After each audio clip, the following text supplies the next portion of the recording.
yo ozanduliste ba memi yo lokola réfugié o ba memi ok awa na obimi kisasa na titre nini mbala moko ata basala ka beze yango bandeko tozala pe sérieux to mi respecta ka pe tozana bolingo tolobaki to simba na ba musicien na biso te tan nazo sala analyse boko yoka maloba ya mafinga na munoko na ngai te boko yoka nazo loba toujours naza ko analyser ngana koma poto te ngana koma poto te muto abimaka na Afrique mbala moko poto na titre à ce jour ezali moi c'est za mwana oyo ba parents na ba bengisi to moi si mobile na ya bengisi abimaka déjà na nasi moi si au mobile na ya bengisi abimaka déjà en Afrique na titre visa ya petit Fally d'abord quand je le vois aza kopesa ngama ko kitsanga ma misu et puis eza kopesa courage na ba jeune garçon ebelé les mecs aza na histoire munene na simana ye ayebi soki autaki soki mboka nini kuna na bangala ako djembela na bateau a frauder pour ya kokutana na Fally c'est que foutu.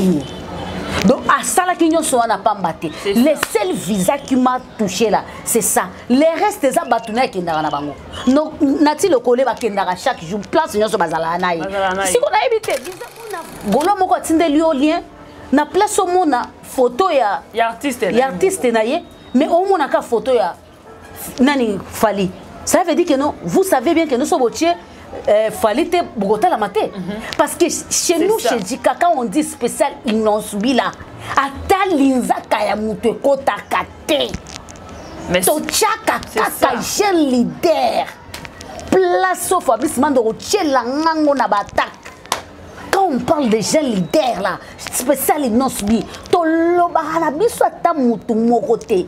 To tiaka kaka ils n'ont subi. Olingi otali, olingi te otalité. Parce que makamto kolobela e kolobela kaka ils n'ont subi. Mutu mususu te point bar. Donc tango yo okolobela ka mutu mususu, yo kamate longa mutu mususu tie.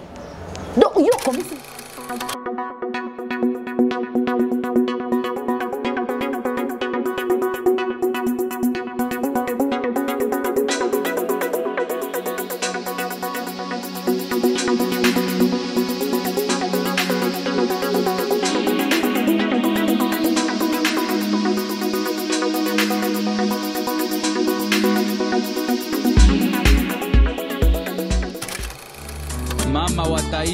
Jika TV.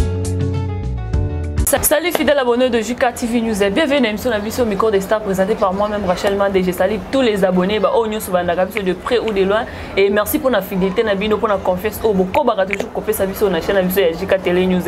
Voilà ce bon morning à la micro des stars bien mon déjà bobi qui na yambaka ba star minene na yambaka ba te belé na émission la biso ya micro des stars. Voilà aujourd'hui dans la Jika de la presse oyo azalaka autrement dit analyste. Donc on peut ko analyser qui est pour na makambo ya ba visa ya artiste na biso Fally na makambo visa o ezo kobima ezo circuler par-ci par-là et Fally pour pas tu copier ça ban batu na ye ba visa mais ba mususu bazangi ba mususu surtout ba o ba finga mingi bazangi ba visa. Voilà avec de taifa to meka pe ko sama mki parce que to kota suna mwa mki parce que ba gola ba koti makambo na faire gola place ya kostilika et avec Jika dada taifa to meka pe ko sama mki avant la kota yi avant kota na pesi mbote na ba onyonso et bazo continuer sur ko s'abonner ko liker ko partager la moni Aris attente depuis quelque part et pourquoi pas merci pour les commentaires, le partage, vraiment qui est la Rachel Mandé. Merci pour l'encouragement, Fabrice Mandé, l'engagement. Concernant nous inviter à qui j'ai déjà bonjour et bienvenue dans la Taïfa.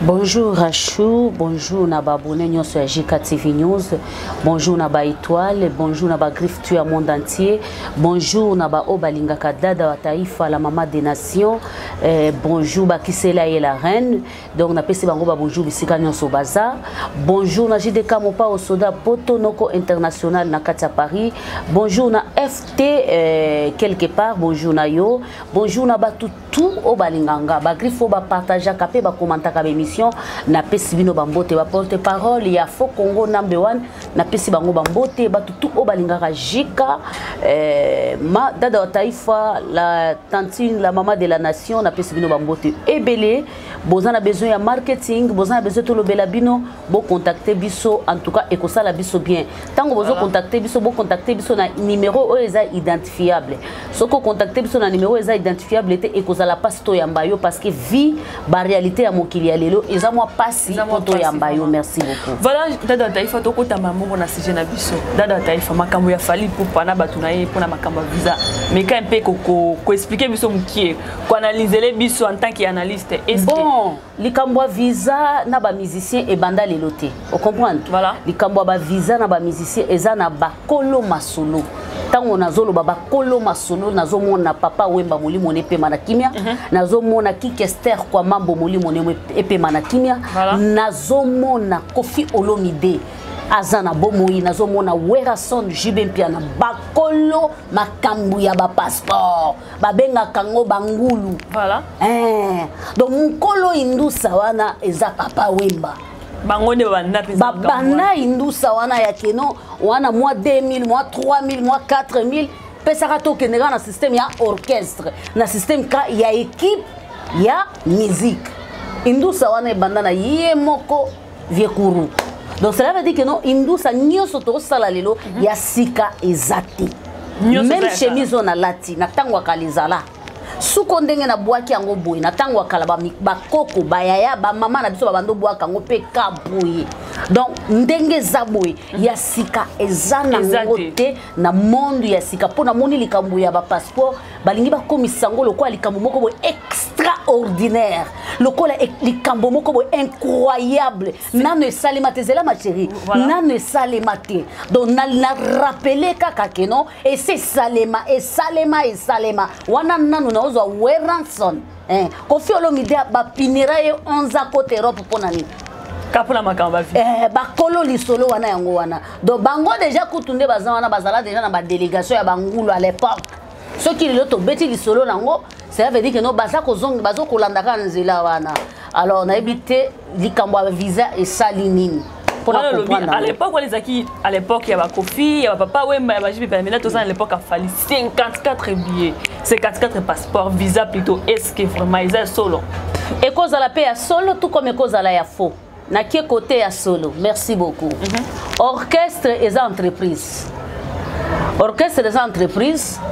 Ce qu'on présentait ba musicien na yo orchestre mususu ezara ba 20 musiciens ba mususu ba fandara na ba ban ba mususu ba yembaka soko lobi ke non tokozala na ba oyo ba kofungola rideau tozana ba o siko tokoyemba na bango na ba micro tokolo ba 10 ba kozala ba kofungola 10 na oyemba na bango donc déjà 20 soko lobi équipe na yo bureau na yo tozui par exemple 10 déjà combien 30. Voilà. Soko zui presse.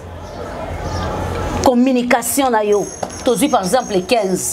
Et puis c'est combien? Bah 45. Donc ceux qui déjà sont dans quelques bateaux pe balobi que non, bah ko participer parce que orchestre eza entreprise ne vous trompe pas. Et si ka ba bimisaka ne fiskata $50. Et si ka ba bimisaka $50 ba futi mutu eza entreprise. Voilà. Eza entreprise yango yo kaka mutu musu ebisa gane naza chômeur alobite yo za chômeur te yo za chômeur payé mutu musu ebisa yo que non yo za chômeur payé pour ceux qui mutu moko ba pesa ko mbongo chaque fin du mois au salaire te loro te c'est que yende boss na yo afuta yo quelque chose bimaraté quelque chose salaire loro te yende boss yende patron afuta yo pour fanda. Donc, si on a émis sur Renault, aux chômeurs payés, il faut accepter que vous avez un thème pasté. Et ça possible. Et ça impossible comment? Merci beaucoup. Voilà. Dans le contexte, nini, balobi poto ya lelo, et ça poto ya kalate. C'est ça. Tobo sanangote. Poto ya lelo, et ça poto ya kalate. Poto ya lelo, kokota yango, et ça lipa nangu bate. Ce qui bongo mbere ba ya Werason, ba kota na ba liste noate. Le ba Werason bazaka lisusu na accès na batute bazana accès bango moko mais na accès na batu bazala nango lisusu pona kokota suna batu non comment moi passe tellement bakota na ba liste noire ya makasi accès wana ya kokota na batu ezala lisusu cela veut dire que non donc so moni lelo batu belé bana ba poto wana bakena banzela ba Papa Wemba bakena banzela ba Kofi Olomide ba jibe mpia na ba nini Werason cela veut dire que non kozwa nani 54 visa eza moi passe maintenant en plus na na kozala na 50 visa pour na ba séjour na bango ya 5 ans.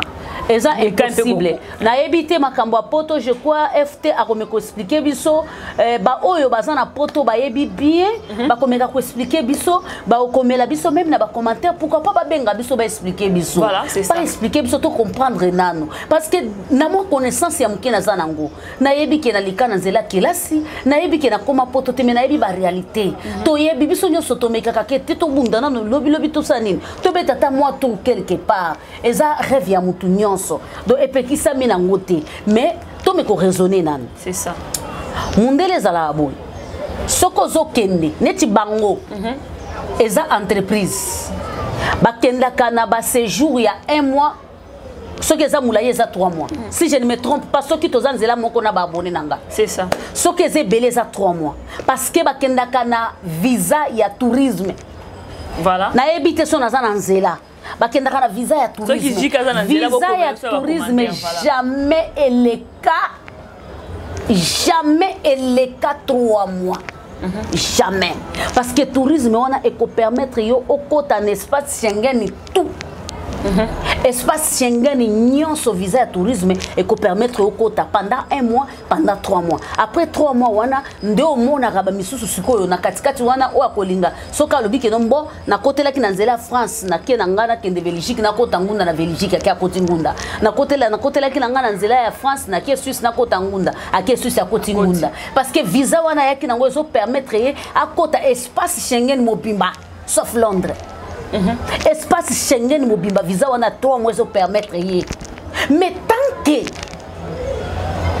aussi nan visa wana ya 3 mois té mbala moko zo visa ya une année est-ce que OK titre c'est ça est-ce que OK titre parce que étudiant dans un visa il y a une année ou bien 2 ans. Pour exemple, les étudiants mususu bakendaka déjà ba futi bango minerval na bango en avance il y a 2 ans. Tant ozo kende bazo pesa yo titre ya séjour ya étudiant pendant 2 ans. 2 ans. Par rapport à avant comme en université déjà ba futi la ki minerval. Aux an temps ozo ya ba pesa titre à séjour na yo et ko permettre yo tambola partout na ba vacances au ko bima Kinshasa oye ozongi OK partout na titre à séjour na yo et ça ya une année renouvelable. Tant que tu n'as pas payé le minerval, on ne peut pas te donner les titres de séjour des étudiants. Je ne suis pas si je suis d'accord. Wana ça ya ba étudiant. Et ça na titre de séjour ya musala. Et ça ba entreprise mususu ebele za awa, ba entreprise mususu ebele eza awa. Ebele eza awa, eza na base na ngona ba niveau ba France, base na bango na niveau ba Belgique. Vous comprenez? C'est tout entreprise ya ba Ariel, ya ba avion plutôt. Donc entreprise wana so batali que non monsieur to madame to mademoiselle a sala hakitoko balobi que non balingi ba memaye siko ake travailler na direction générale na bango wana les entreprises a ko tia caché soko ke ipo na 2 ans ba tia caché point ba coller ake pour na 2 ans. Vous comprenez? C'est ça. Et ça ba séjour mususu o le quoi ba pasteur ba kendaka Ozolanda. Voilà. Dans un exemple, le quoi est pasteur de la foi. Je suis obligé de citer parce que c'est mon pasteur. Voilà. Dans un exemple, le quoi est pasteur de la foi. Pasteur de la foi, na niveau ya France, azan église munene eyebani et fanda ezana mikanda. En dehors de ça, azana fondation.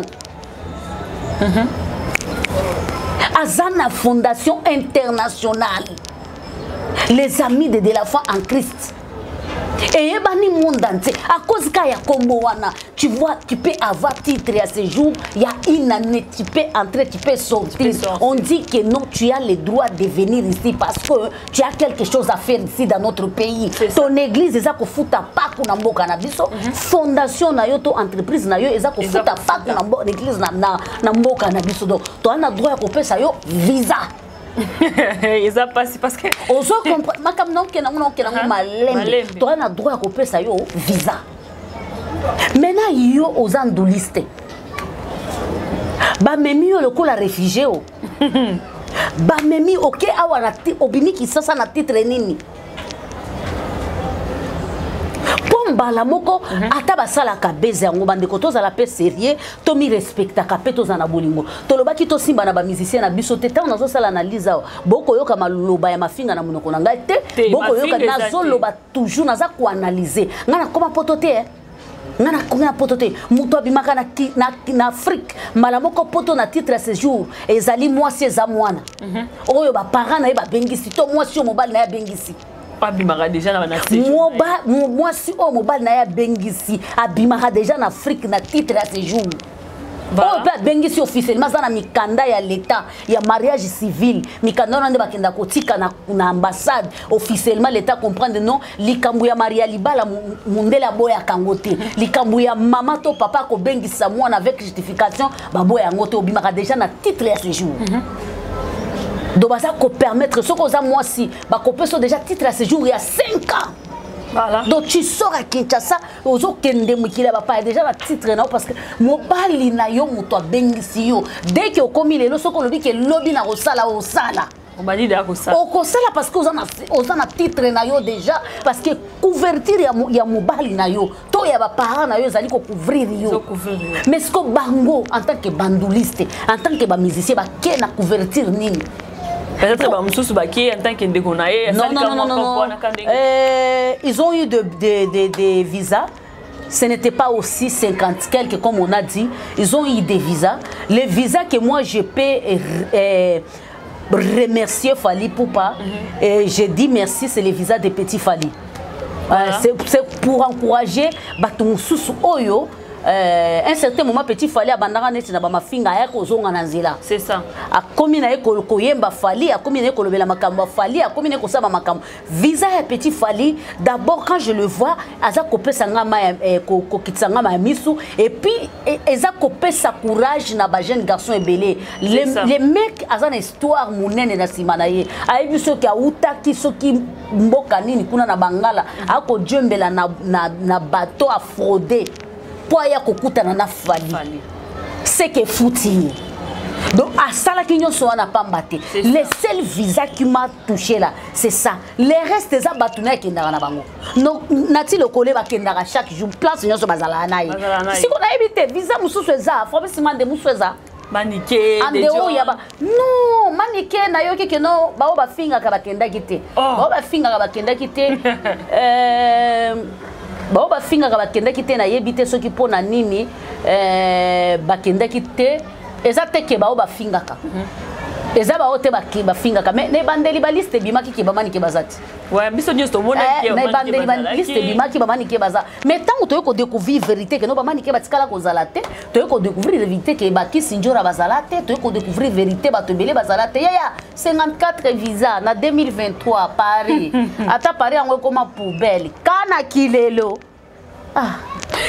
Voilà, vous partagez l'émission massivement dans la taïfa.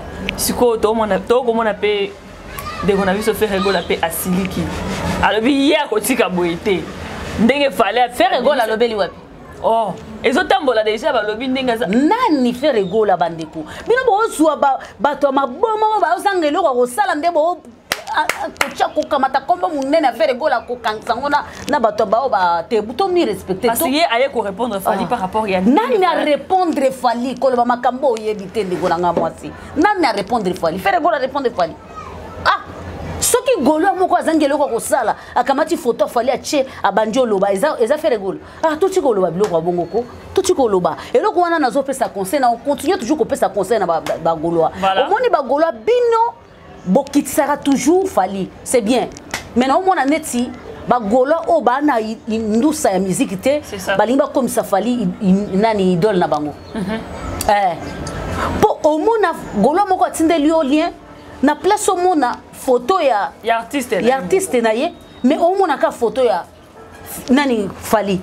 Ça veut dire que non, vous savez bien que nous sommes botier Fally te Bogota la maté parce que chez nous chez Djika quand on dit spécial ils n'ont subi là ata linza kaya mutu kota kate mais to chaka kaka jeune leader place au Fabrice Mando la ngango na batak quand on parle de jeunes leaders là spécial ils n'ont subi to loba na biso ata mutu mokote to chaka kaka ils n'ont subi olingi otali olingi te otalité parce que makamto kolobela e kolobela kaka ils n'ont subi mutu mususu te point bar donc tango yo okolobela ka mutu mususu yo kamate longa mutu mususu tie donc yo comme si mutu wana leader na minute on émission to sali ce qui to che fali pour pas likambo ezate po to tangi voilà so to che faire regola likambo te po to tangi to ko kamata na makambo to lobeli jeune leader to chaye na kati pona ni est-ce que to sali spécial nani inosbi to sali spécial inosbi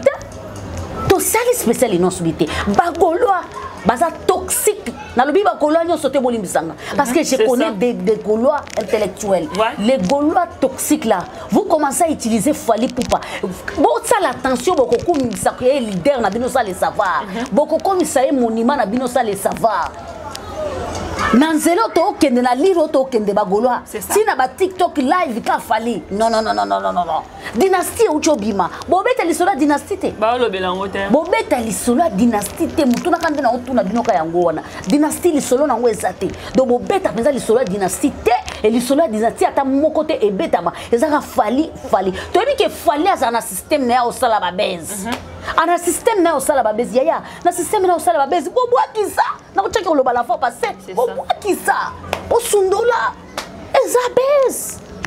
C'est normal, ça se comprend. Et puis besoin de sa musique na bino bino pe boko na kati do. Ya musique. Eh, ba griffe ingeta.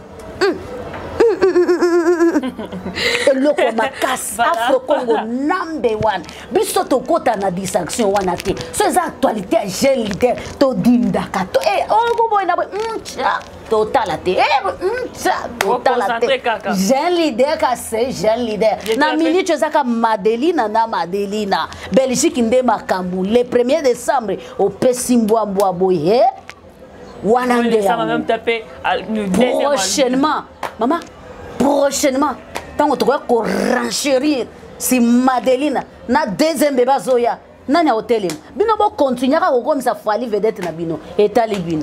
Voilà, merci fidèle abonné, nous sommes déjà presque na suka émission na biso bien boko bodia bomoni et boyo ki da taifa wa lobby ye pesa analyse kama kambo bele valade da taifa mode de la fait conseil no ko pesa na ba oyo ba nyonso bazotia ba distraction to ba ka ba gola conseil ko pesa ba gola pour la distraction oyo bazana ngo conseil na opesa ba Gaulois bino mo boyebi ke non ndeko na biso wana amelaka a vivre kana base mais na ko kamwa pourquoi bino pe bokomi ko kota ko s'intégrer na base wana tout le monde sait que non likambo ba visa 54 visa c'est faux tout le monde sait que non likambo séjour c'est faux ce qui petit fallait otika na poto na poto peut-être déjà ça la ba connaissance na ye les restes nati le kola kotika na poto te pas kendara déjà banani lisusu Zakari Bababa sakendaka na poto nani lisusu élément ya sika ona moni na délégation Zakari Bababa est-ce que Zakari Bababa ba cause les visa ya France ba cause les visa te pour titre nano azalaka nango